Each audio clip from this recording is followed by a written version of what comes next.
What's up guys, Houndish here, and today we're jumping in with a quick Destiny 2 news video, and in this one initially, we are going to speak about some exotics we'll be seeing in the fall expansion, some community conversation about the potential of the new dungeon for this season actually going away, but then Bungie jump in with some matchmaking changes that have gone live in the Crucible, some adjustments they'll be making to the Dredgen title, and a quick preview of a hotfix that'll be launching next week. And so guys, we're going to jump in and round it up in this video. If you do enjoy it, a rating below helps me out, but otherwise let's get into it. The first thing I wanted to touch on in the video right here would be some new exotics that we're going to be seeing in Beyond Light. These were recently added to the page for the DLC, and so we see slightly obscured images of the exotics themselves, but we can see exotic gear. There are those who believe Europa is nothing more than a frozen golden age graveyard, its treasures long ago swallowed by ice and darkness, but you know better. Beneath the ruins lie countless relics, an arsenal of weapons and more. Claim this cutting-edge tech from the clutches of time and dare to tame the wasteland. And of course we're seeing sections of two weapons right there. Folks have speculated about the one on the left and whether it could be an updated version of Icebreaker or something.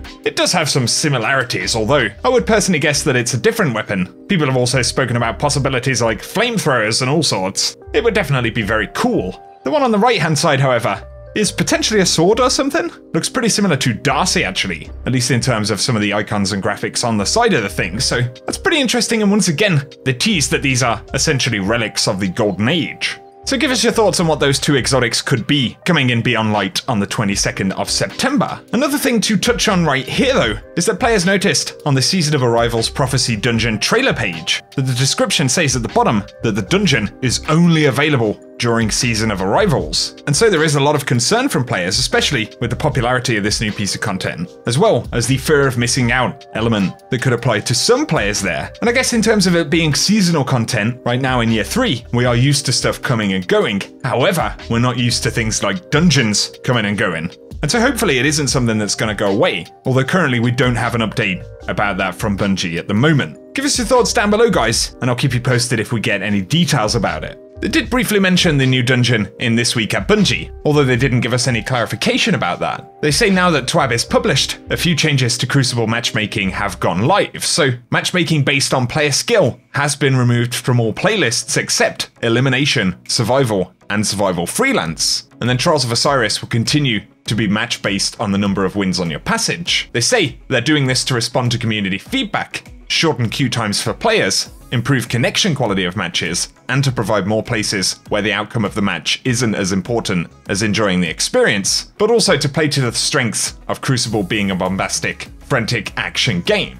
I'd be curious to get any thoughts about that from you guys. But also, they say they have a quick update on a new change they're making to the Dredgen title. And of course they're making changes to the world loot pool, and they say, as a result, a few legendary weapons in the Playing for Keeps collection badge no longer have a reward source in the game.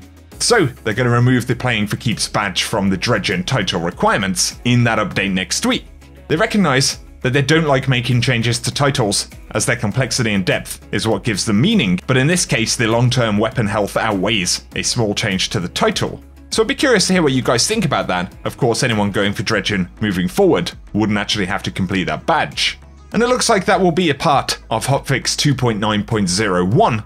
And they say that this is planned for the week of Monday, June 15th, so that'll be next week. And we'll have to wait for details as to when exactly it's going to drop, but for a preview of the resolved issues, they say the Guardian Angel Artifact Armor mod is not granting its perk when the mod is slotted. The Breach Resonator Artifact mod is not granting the perk when it's slotted. And then for controllers, Sprint will cancel if players press the sprint action again. So it'll be good to have that one sorted out. And then players with a full engram inventory of Umbral engrams may be blocked from completing the Season of Arrival's opening quest. And visible holes are present in the EDZ terrain where the Seraph Towers used to be. They say also they became aware of a bug regarding the seasonal Charged with Light armor mods, and this allows players to equip all of the current seasonal Charged with Light mods on any Season of the Worthy armor piece without having previously acquired them. And they say this will be fixed in the next update, and the team has decided not to disable the mods until then to allow players to try out the mods for the rest of the week. So something to bear in mind there actually, at least while it sticks around it could be a little bit of fun. And then for current known issues, there is a section about Beyond Light pre-order items on Xbox if you had any issues with that. There is some help in the article which I'll link below.